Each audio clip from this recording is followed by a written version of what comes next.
վաղը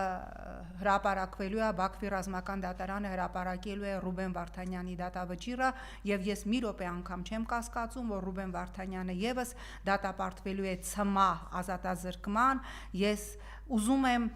այստեղ ցիտել մի քանի օր առաջ Բաքվի դատարանում Ռուբեն Վարդանյանի վերջի խոսքից մի դրվագ Ռուբենը ասաց ես պատժից կամ որևէ որոշումից չեմ վախենում պատրաստ եմ ընդունել այն բացարձակ հանգիստ որովհետև տեղի ունեցողը ոչ թե դատ է այլ դատաստան եւ մարդիկ ովքեր Հայաստանում են վախենում Արցախ բառը տալ Բաքվի դատարանում 3 անգամ փորձեցին ընդհատել Ռուբեն Վարդանյանին բայց Բաքվի դատարանում իմանալով այդ բառերը ասելուց հետո իրեն ինչ կերպ կարող են խոշտանգել Ռուբեն Վարդանյանը ասեց Արցախը եղել է Արցախը կա ու Արցախը լինելու է դե հիմա տեսեք ինչպիսին կարող է լինել հայը ով ասում է ես գիտեմ որ հնարավոր է ես երբևէ այս դժողքից դուրս չգամ ես գիտեմ որ ես կարող է մեռնեմ Բաքվի բերդում բայց ես ասում եմ Արցախը եղել է Արցախը կա ու Արցախը լինելու է եւ որոշ անբարոյականներ այս Ռուբենի հայտարարության տակ գրել էին թաթար ռուբո պատկերացնում եք ով եք դուք պատկերացնում եք ոնց կարողացավ մի մարդ Նիկոլը այնպիսի լակմուսի թուղթ լինել որ այսենց 18 թվականին այսպես մտցրեցինք հայ հասարակության հավաքական կերպարի մեջ եւ պարզվեց որ մեր հասարակության մեջ կարող է լինել կին որը գրի Բակոին եւ մյուսներին դնեմ դագաղը ու դագաղի վրա պարեմ այ էսեք ձեզանից շատերը Եթե Ալիևը ասում է որ ֆաշիստներ եք եւ նացիստներ եք ավելի հայտարարակ պարզ է չէ որ իր մոտեցմամբ դա միայն չի տարածվում այն 10 հոգու վրա ում ինքը գերեվարել է եւ խոշտանգում է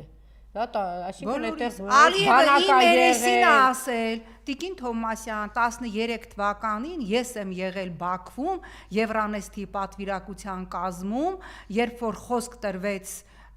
նախագահ Ալիևին մենք նստած էինք առաջի շարքում նայելով մեզ նայելով ինձ ասաց ահա այստեղ նստած են ֆաշիստներ ինքը հրավիրել է մեզ եւ նույնիսկ չի կարողանում քաղաքավարության այսպես էթիկա պահել նստած է հայկական պատվիրակությունը ես եմ Վահան Հովանիսյանն Արտակ Զաքարյանն Լիլիթ Գալստյանն ասում է ահա նստած են ֆաշիստները որոնք պղծել են իմ հոր եւ իմ պապերի գերեզմանը այո Ալիևի խոսույթը շարունակում է լինել որ մենք ֆաշիստ ենք ադրբեջանական խոսույթը շարունակում է լինել իբր էս խաղաղության ֆոնին որ այս ֆաշիստական պետությունը պիտի գոյություն չունենա հիմա ուզում եմ գանք ուզում հասկանամ եթե Արցախում ասենք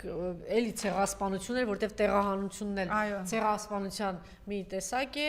Ռուսաստանի Դաշնությունը տեր կանգնեց եւ եթե ժողովրդին բերեց չնայած վերջին պահին էլ մի հատ էլ պայթեցրեցին էլի զոհերնեցան կան հիմա ինչն է խանգարելու որ ընտրություններից հետո Ալիևը հայտարարի որ սա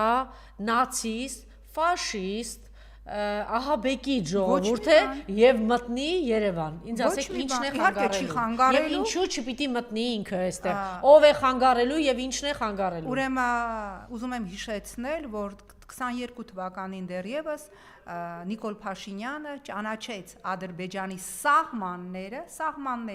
միլիմետրով հիմա ասում եմ միլիմետրով սանտիմետրով ներառյալ Արցախը Ադրբեջանի կազմում առ այս պահը Ալիևը չի ճանաչել Հայաստանի Հանրապետության սահմանները եւ վերջերս իր հերթական ասուլիսներից մեկի ժամանակ ասեց այդ սահմանները Ադրբեջանը Հայաստանի կճանաչի միայն այն ժամանակ երբ որ մենք մեր խնդիրները Հայաստանի հետ կավարտենք հիմա որ